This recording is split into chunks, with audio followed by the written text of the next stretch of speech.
Kalimera, Anthropos, welcome, everybody's welcome. I'm all about economics and finance, and a very quick update for me. Good news, inflation in the UK has decreased from 3.6% to 3.2%. Yes, but at what cost? So, at the start of the year, CPI was 3%. Now, it's still higher than January, it's 3.2%. Okay, so what actually has been the cost of not improving inflation? The cost has been unemployment rising from 4.4 to 5.1, 5.2, and GDP growth has been declining. You have lost from 0.7 to 0.1, you have lost 0.6 point of GDP. So, as I said in many other videos, the Phillips curve does not work. You have to sacrifice a lot of GDP and employment to achieve minimal inflation relief, if not at all.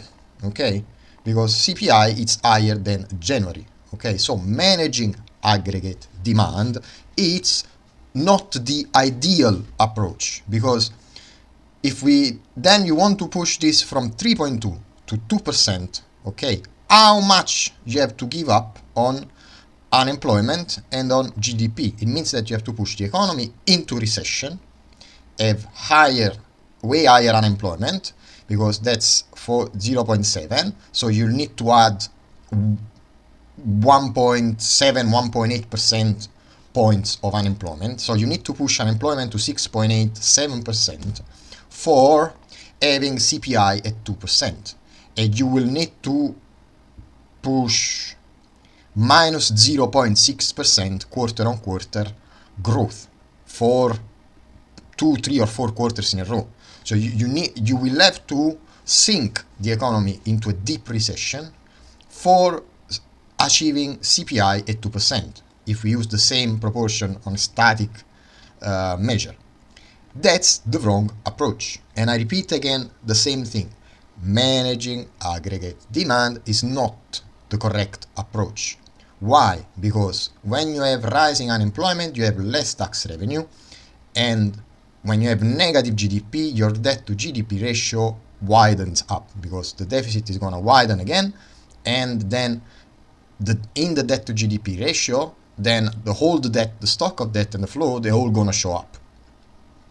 So that's the basic choice that policymakers have. Now, in very simple terms, here we have CPI-H, okay, in January it was 3.9%, now it's 3.5. So you can see here in the monthly GDP, okay, like from April to May. In April you have almost the peak of inflation, 4.1. It's not even the peak. But from April to May to have 4.1 to 4, just a minus 0.1, a tick lower in CPI-H, you have lost minus 0.24 in monthly GDP. So in April, you lost minus 0.24 in GDP. In the next month, you just shaved off minus 0.1. So the ratio is more than double. You have to double the loss of output to shrink 50% of inflation. And so from January to November, CPI-H has decreased by 0.4%, but at what cost? Unemployment has gone up by 0.9%, because 5.2 minus 0.3, okay, if we take this minus this, it's 0.9. And if we take this, or let's do the latest value, the last value, minus the starting point, okay. So, to decrease inflation to 3.5%, which is not the 2% price stability target, okay, you have lost minus 0.36% here, just only here. If we sum July, August, September and October, every month GDP has been negative, and the sum is minus 0.36%. I don't have the November GDP data, so most probably will be flat or negative as well. So I suspect that Q4 GDP number is going to be 0, even slightly negative. And the gross value added at basic price also minus 0.1, minus 0.3, here is 0. This will be a negative number for sure, but also the beginning of the year. You see here, gross value added, you have some negative months here, but then the change in CPIH, it's minimal. While on the other side, you have a continuous rise in unemployment. So managing aggregate demand is not the ideal mechanism, because all these people who are becoming unemployed, okay, so here minus 0.9, so for 0.4 points in CPIH, I have plus 0.9 in unemployment. Okay, so there is a fork in the middle of half a percentage point. Now, if I have to go from 3.5 to 2, that will take me 1.5%. But because from here to here, okay, I have a 0.5 difference, that means that unemployment will have to be plus 2. Let's make this static thing.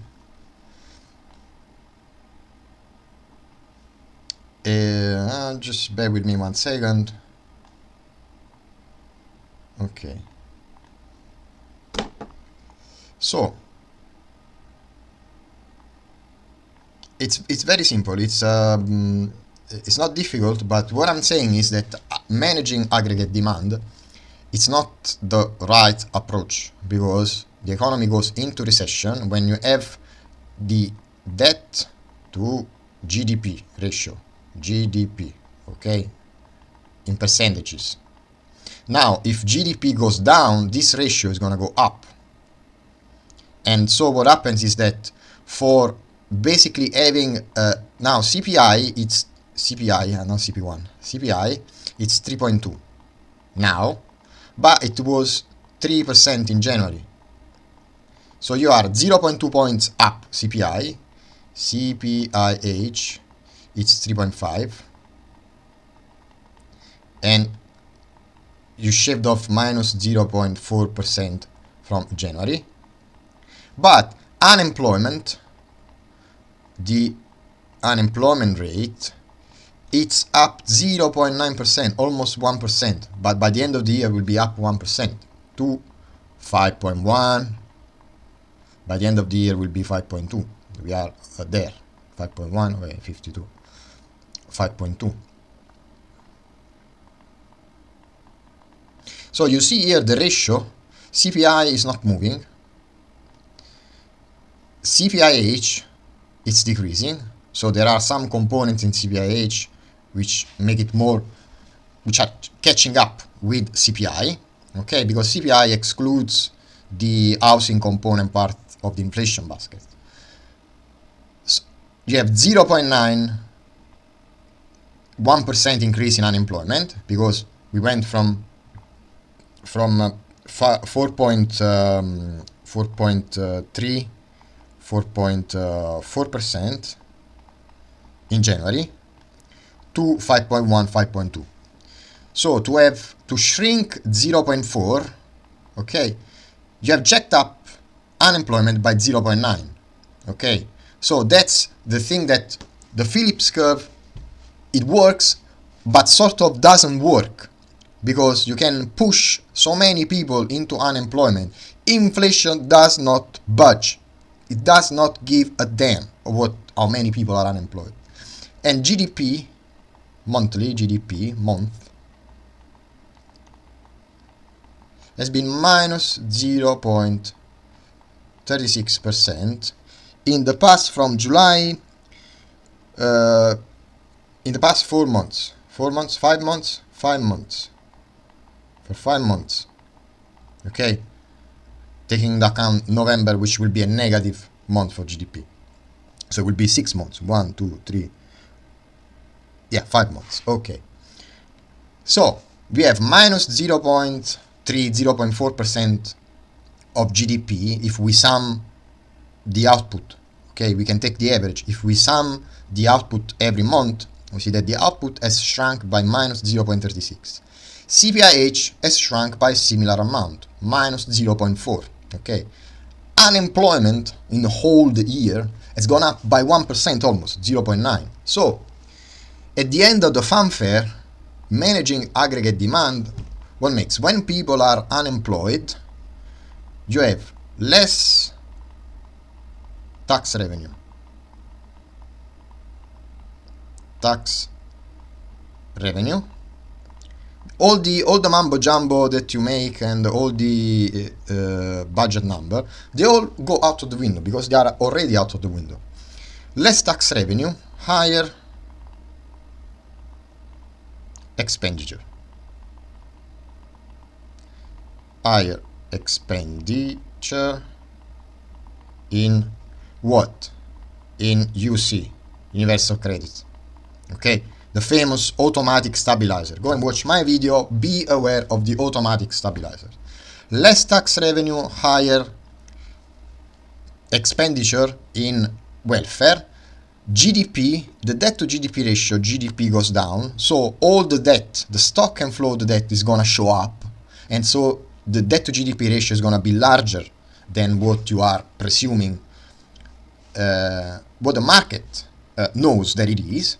But most crucially, here we have given up 0.4% in CPIH, and we have basically shrunk minus 0.36 in GDP. Unemployment, it's up 0.9. So what that means, if I have to do CPIH from 3.5 to 2%, if I have to do minus 1.5% in CPIH, what do I need? Minus 1.4% in GDP. And unemployment rate will be plus 2% because there is a 0.5% difference. 0.4 between 0.4 of less inflation plus 0.9 in unemployment, there is a 0.5 bracket or fork, wedge. Okay, so unemployment will be 7% at the end of this game. Okay, unemployment will be 2% up. I'm not saying that it's gonna be exactly as this in this way. Why? Because these are static numbers. Okay, I see the proportion now of how the economy, how the stats are coming in. So on a static proportion, I project it forward, and I say, okay, CPIH is 3.5. If I have to shave minus 1.5% from 3.5, okay, here CPI is 3.2, so here you need minus 1.2%, which will have, according to the method that they are using in the UK, you will have negative GDP and higher unemployment. Why? Because they decided to manage aggregate demand. But at what cost? You are pushing hundreds of thousands of people into unemployment, which will be unrecoverable. If you go into recession, it does not mean, okay, wow, we start from scratch again, and then the year after I will start doing investment. No, it doesn't work like that. When you go into recession, you stay into recession. And then that is the business cycle. It takes time to restart again. And then you will have to completely change all fiscal and monetary policy. But I don't think that if inflation is at 2% and you have negative GDP, I don't think the Bank of England will start to do QE again, or we go to zero interest rate and all that stupid stuff. Okay, so managing aggregate demand is not the ideal thing to do, because the Phillips curve, it does not work. You have to, already unemployment it's 0.9, but inflation, it's not moving. Okay, CPI was 3% in January, it's 3.2 now. It has been decreasing. It was 3.6, it was even higher in the past months. But anyway, in all the other time, you see how unemployment It's going up every month. You are adding people into the unemployment, into the job exchange pair. Okay, people that go into the job center, they put a signature and they collect the universal credit. You see that the ratio, the pace of unemployment, it's way faster than inflation. That means that the Phillips curve does not work properly. You have to cause so much unemployment to achieve 2% inflation, which is bonkers. It's bonkers. Yeah. Especially when these people come out and say, oh, okay, no, we want to go for economic growth. No, you're not, unless you don't understand what you're doing. There is a possibility, a probability in this probability state space, okay, chain of probability, that you don't understand what you're doing. Not that I'm a genius, but it's basically, it's in the broader indicators, okay. Growth rate 0.1, annual growth rate 1.3, but inflation, it's decreasing by so little, okay. The last time was 3.5, the highest was 3.5, was 3.6, now it's 3.2, but in January was 3. And you see what is that's the inflation rate every month, okay. So it's positive every month, but from November, okay, but except November. I want to the GDP growth month on month. That's the, because you see how the GDP growth, economic growth, you have to sacrifice a lot of output, you have to lose a lot of output. Here, negative, 0, negative, negative. And I suspect that also November is gonna be negative, okay. Let's compare. Not this one. No, it's okay, it doesn't matter. So January 3, November 3.2, but in the meantime GDP has been negative. So you're losing output, you're shrinking the size of the economy, not shrinking the size of the economy, but you're losing output. Unemployment it's going up, but inflation, it doesn't budge at all. It doesn't care, because from 3 it was 3.8. CPI it deviated, it was going really double the 2% target, and now it's declining a little bit, but at what cost? You see, these past 4 months, October, you had a negative GDP growth in a quarter, 0.1, but it was almost. So it's evident that economic activity is not, it's sluggish, it's slowly going into recession, but the pace of GDP shrinking, it's way faster than what inflation does, because prices go there, and because all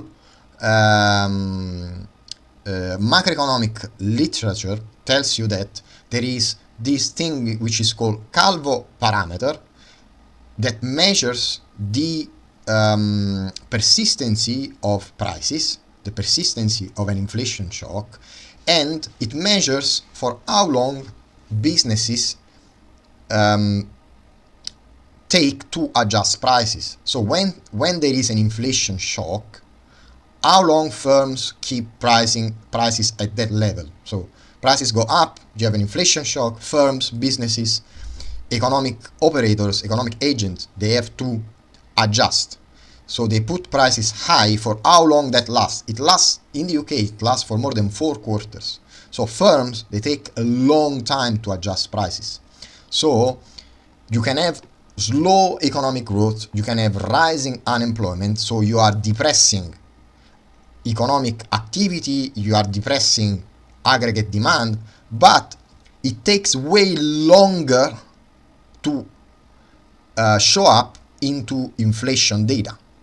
That's the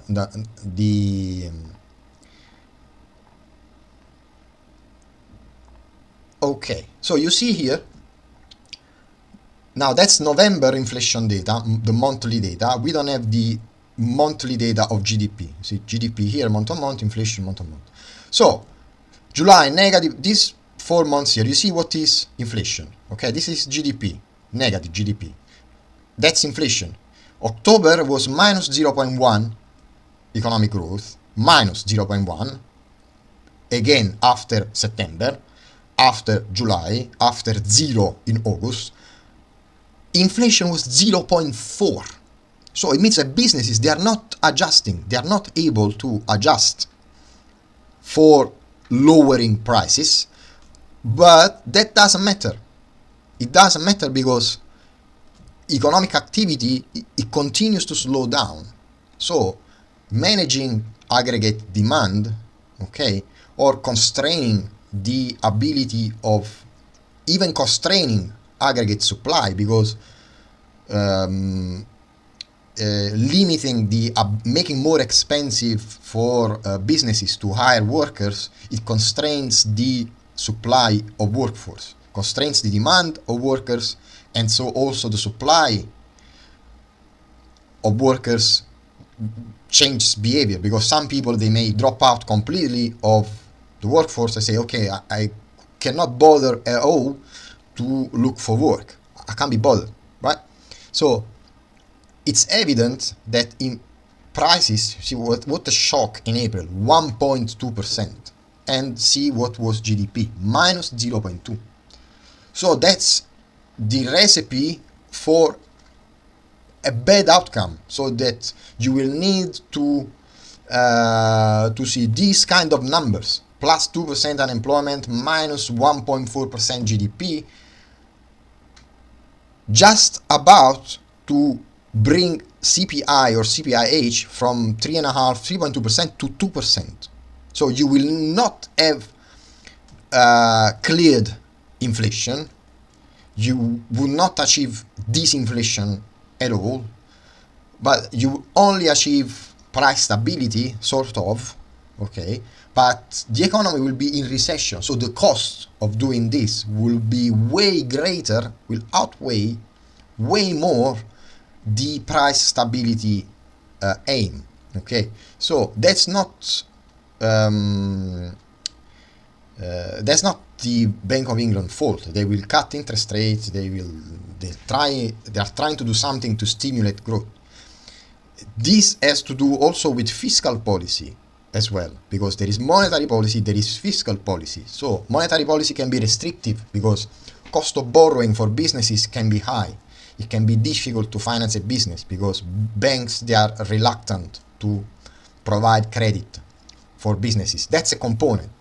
But fiscal policy choices, they also steer the car, okay? They put the car into a certain direction, okay? And so it's evident that the cost, the pace of unemployment, it's way faster than the pace at which inflation, it has been decreasing month on month or year on year. So you will end up with a lot of people unemployed and not so a great result for achieving price stability, okay? And so the problem is not only that the economy potentially goes towards recession and unemployment goes higher, okay?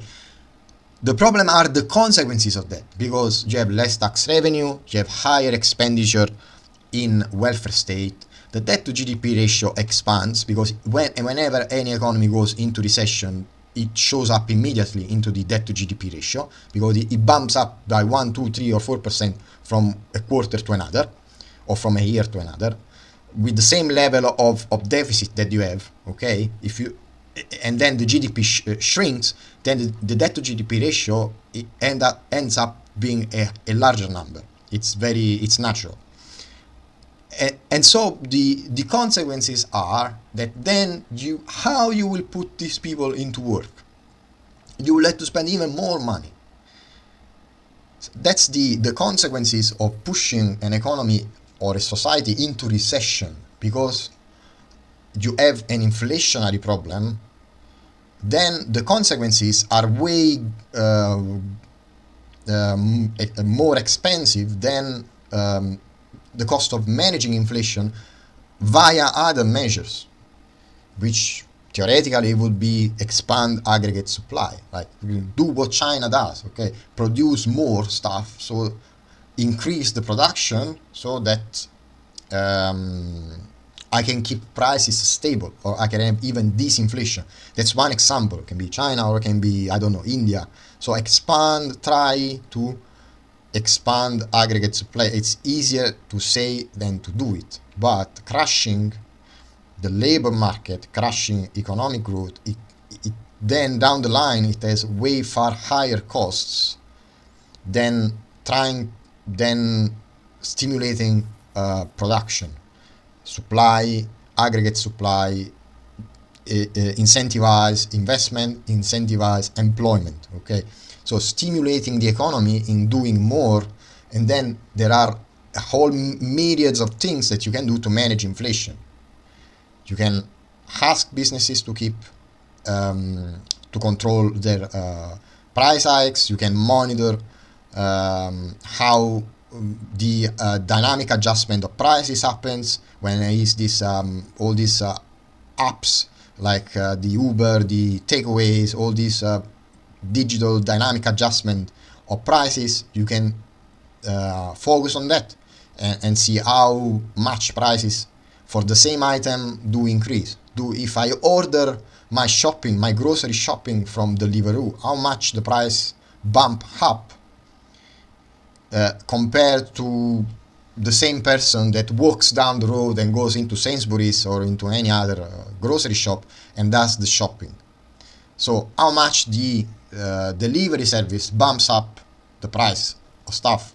That's another thing. You can, not that deliveries are bad, but all this dynamic adjustment, all this convenience app, takeaways, deliveries, the Ubers, it's an industry, but how much that creates inflation, and what is the dynamic adjustment of prices for the same item? Because if I order a toothpaste on Deliveroo and I paid £15, and I paid £10 for a toothpaste, there is a problem there.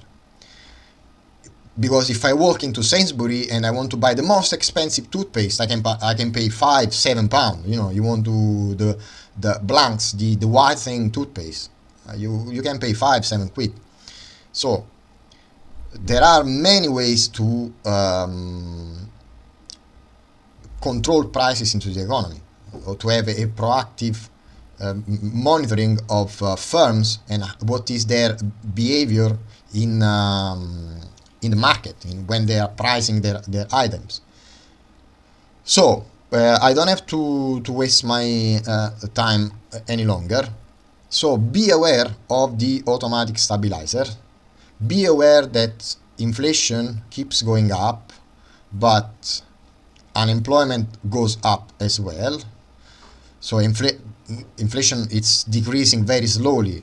The rate of unemployment is increasing very fast. GDP is shrinking. You see here how in April GDP was minus 0.2, and you have a CPI month print of plus 1.2%. That's abysmal, this thing.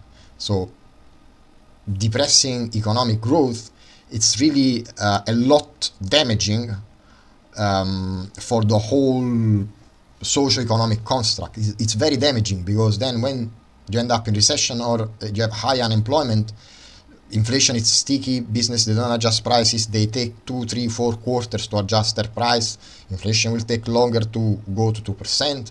You have unemployment which is already 5. You risk of going at 6, 7% unemployment, which is very high, and you end up in having negative quarters of economic growth. So in this direction, it's true that for 2026 inflation could be converging to 2.5%, 2%. That's okay, that's good. Finally, it's a good result. But you have the risk that 2026 you're gonna have a recession, or you're pushing too much the economy into recession.